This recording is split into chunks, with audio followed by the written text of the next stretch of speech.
राधे राधे श्री हरिदास फिर से हम आपके साथ जुड़े हैं कान्हा जी की एक सुंदर और एक अनोखी कहानी लेकर। तो चलिए शुरुआत करते हैं अपनी इस अनोखी कहानी की। एक समय की बात है, एक गांव में एक बुढ़िया रहती थी जिसका नाम मालती था।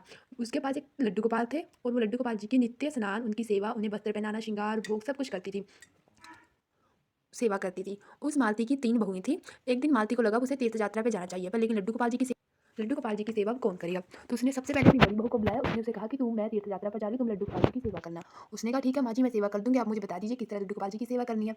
तो मालती ने बताया कि जैसे सुबह कान्हा जी को स्नान कराना, फिर उन्हें नए वस्त्र पहनाना, श्रृंगार करना, और फिर दर्पण में जब हम मुस्कुराए तो उन्हें भोग लगा देना, और फिर रात्रि में उन्हें सला देना। तो उसकी बड़ी बहू ने कहा ठीक है माँ जी, आप चली जाइए, मैं लड्डू गोपाल जी की सेवा कर दूंगी। तो जब मालती चली गई तो अगली सुबह जब उसने कान्हा जी को जगाया, उसने कान्हा जी को स्नान कराया, उनका श्रृंगार किया, फिर उन्हें नए एक वस्त्र पहनाए। फिर जब उसने देखा कि अब माँ जी ने कहा था दर्पण में कान्हा जी जब मुस्कुराए तो उन्हें भोग लगा देना, जब उसने दर्पण दिखाया तो कान्हा जी थे वो हंसे ही नहीं, वो उसी तरह बैठे हुए थे। तो उसे लगा कि लगता है मेरे को श्रृंगार में कोई कमी रह गई, लगता है मेरा श्रृंगार गलत हो गया। तो उसने फिर कान्हा जी को नहलाया, फिर कान्हा जी के नए वस्त्र पहनाए, फिर नया श्रृंगार किया, फिर दर्पण दिखाया, लेकिन फिर भी कान्हा जी नहीं हंसे। जो बात थी, सर्दियों की बात थी, वो इसी तरह जो प्रोसेस को दोहराती रही, बार बार कान्हा जी को स्नान कराती रही, उन्हें नए वस्त्र पहनाती रही, नया श्रृंगार करती रही, और फिर दर्पण दिखाती रही। बाद में थोड़ी देर बाद जो लड्डू गोपाल जी है वो हंसने लगे, उसे लगा लगता है मेरे कान्हा जी को मेरा श्रृंगार पसंद आ गया। तो वो हर रोज़ इसी तरह करती, हर रोज़ कान्हा जी लेट मुस्कुराते लेकिन मुस्कुराने लगे। तो जब उसकी जो बूढ़ी सास थी मालती, वो वापस आई, उसने कहा कि तुमने मेरे कान्हा जी की सेवा अच्छे से की। उसने कहा जैसा माँ जी आपने कहा था मैंने सेम वैसे ही की। तो जैसे मालती आई, उसने कान्हा जी कहा कि मैं कान्हा जी की सेवा खुद कर लूँगी, और वह वैसे ही कान्हा जी को उठाने लगी, उन्हें जगाने लगी, और वह दर्पण दिखाती और बस वो भोग लगा देती।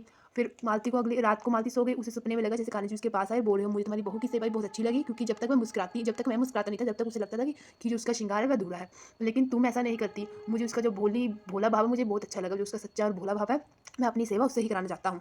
तो मालती एकदम से जागी और वह अपनी बहू के पास गई। उसने पूछा कि तुम कान्हा जी की सेवा कैसे करती थी। उसने बताया कि माँ जी आपने कहा था जब तक कान्हा जी दर्पण में मुस्कुराए ना तब तक उनका जो भोग मत लगाना। तो मैं दर्पण में जब कान्हा जी नहीं मुस्कुराती तो मुझे लगता था उनको जो उनका श्रृंगार है वह अधूरा है, मैंने बार बार श्रृंगार बदलती रहती थी, उन्हें नहलाती रहती थी।